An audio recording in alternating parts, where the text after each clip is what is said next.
Have you guys read this book called Buddha's Bedroom? It's a fantastic book about relationship and mindful living. In this video, I'm going to give you some insights about this book and my take on it and some takeaways that you can apply in your relationships. So let's dive in.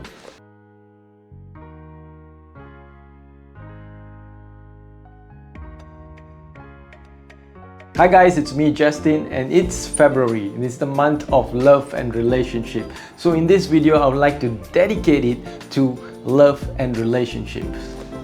The first part is my insights from my experience going through Robbins Madanes Training and Core 100 and what I learned about relationships. And when I was doing this course, I understood that there are 3 levels of relationship. The first level, the lowest level of relationship, is where you are focusing only on meeting your own needs. It's like me first and then I'll think about you. I need to meet my needs in order to make this relationship works. It's all very centric on a person's, any individual. It's focused on meeting individual needs, and you might go on in this level of relationship. You might just go all out there and manipulate, use fear or tactics of anger and just meet your needs. It's not focusing on your partner. The level 2 needs, it's a little bit more conscious. However, it's like a partnership. Nothing wrong in a partnership, but this partnership is based on a trading. It's when like, hey, I know I need to meet your needs. I know I need to meet my needs. So why don't you do A and I give you B? I give you security and you give me love. I take the trash and you give me the food. It's a little bit more trading, and the love is conditional. I need to have A, then you must give me B. If I don't get B, I will get pissed off. I will manipulate. I will draw back to level 1. So this part of the relationship is conscious, but yet there is love, but there is no passion. There is this part of agreement, this partnership, and it only works when you meet the needs. Level 3 is where unconditional loving. Unconditional loving is where I love you for no matter what, and I'll give all out. It focuses on generosity, giving all the best, and loving them for not just for their sake, but because who I am in this relationship. And this is where love flourishes. This is where trust. There is trust, there is bond, there is love, there is intimacy, and there is passion. So what level are you playing at in your relationship? That's the biggest question that we need to ask in this video, or basically in your relationship, in your romantic relationship, or in your husband and wife relationship, or the relationship of your significant other. What level are you playing at? Moving on to this book, Buddha Bedroom. I read this book a long time ago, and I was just revisiting this book a few weeks back. What I understood is that a little bit about Buddha's noble truth. There is 4 noble truths that Buddha shared, and the first noble truth is that this noble truth, let me share with you the noble truth first and how it relates to the relationship. So the first noble truth that Buddha shared is that life, there is inevitable suffering. There is a cause towards suffering, there is an end towards suffering, and the end towards suffering is following the 8-fold path. How does it relate to relationship? In life or in relationship, there is no such thing as avoiding suffering. It's inevitable. When you love, there is a package that comes in, that there will be hurt, there will be conflicts, and there will be pain, struggles, and you have to accept it, because the more that you avoid it, the more you will suffer. And in relationships, in life, Avoiding suffering, going towards life, avoiding suffering is chaos. There's no such thing. You will. There is life is inevitable suffering. That's the first noble truth. And when you love, it involves pain. And the second part of the noble truth is that there is a cost towards suffering. In relationship, there is a cost towards suffering. There might be high level suffering and there is low level suffering. When you think about it, in this book it says that suffering is a choice, like love is a choice. Because this is one of the key insights. Falling in love is easy, but remaining and staying in love, maintaining the passion, maintaining that enthusiasm, that thrill is where it's hard. It's where hard work is. It's where that you have to put effort towards it. Likewise, for suffering, it's a choice. And you might be saying, Justin, there's no such thing. That's not true.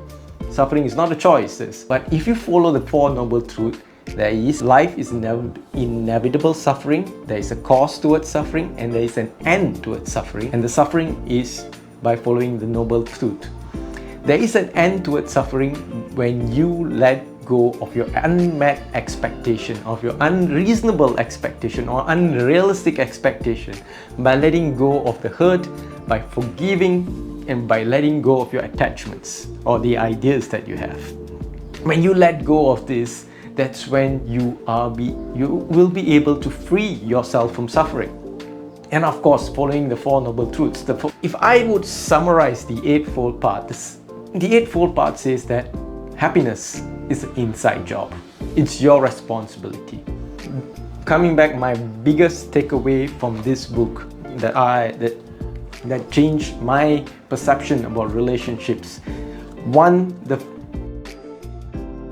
Coming back to the greatest insight that I have from this book, if I were to pick from all the wisdom from this book, I would just put it down to two things. First part is that don't change your partner. Change your mental pattern towards it. What's it mean? Is that stop blaming your partner for things that are going upset. You don't control your partner. You have influence over your partner by the way that you react, but you have no control over them. So the only thing that you can control is your response. And the only thing that you can control is your perception and your stories you tell about them. The reason why we get into suffering or into conflict is because we are anchored on certain stories that we repeat in our mind. So that's when it comes to don't change your partner, but change your mental pattern towards it. Our brain is good at deleting, distorting, and generalizing. And sometimes we generalize certain things about our partners. You always do that. You always do this. You never listen. We generalize it. We delete it. Where we focus on in our relationship and where we focus our stories, that's when it amplifies our emotions. Think about it. If you're focusing all the time on the things that are going wrong, and that's the mental pattern that you have 365 days in the relationship, what kind of emotions that comes out? So change your focus, change your mental pattern towards your relationships, and you change the response, you change the relationships energy, you change the relationships as well. So that was the first insight that I got from this book. The second key insight I got from this book is suffering is created by your mind's reaction and not by the events themselves. What does it mean, Justin? For example, this is related to the first insight that I got as well, but let me explain it in an example. Let's take an example that you might have, or your partner might have forgotten a significant, important date, a very important date, and you forgot to get the flowers, or you might have forgotten to book a date, or whatever. And our brain is always looking for meaning.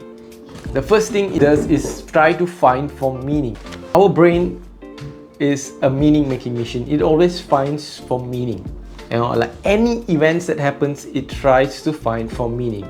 Let's say, for example, you forgot to buy the flowers, you forgot to book the venue, you forgot to bring out for a date, whatever is it.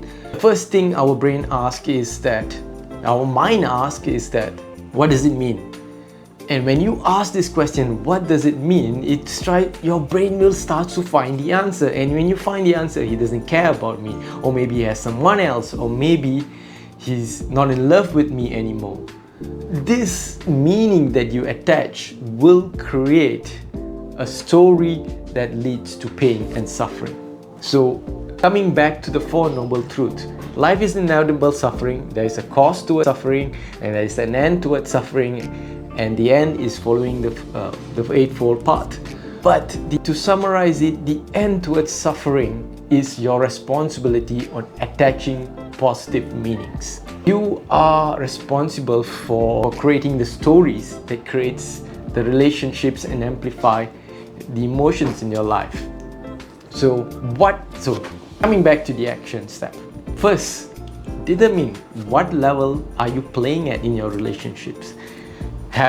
You can do it by yourself or together with your partner. And then find out what you need to do to level up your relationships, and make sure that you become an awakened lover in your relationship. I hope you enjoyed this video, and I'll see you in the next.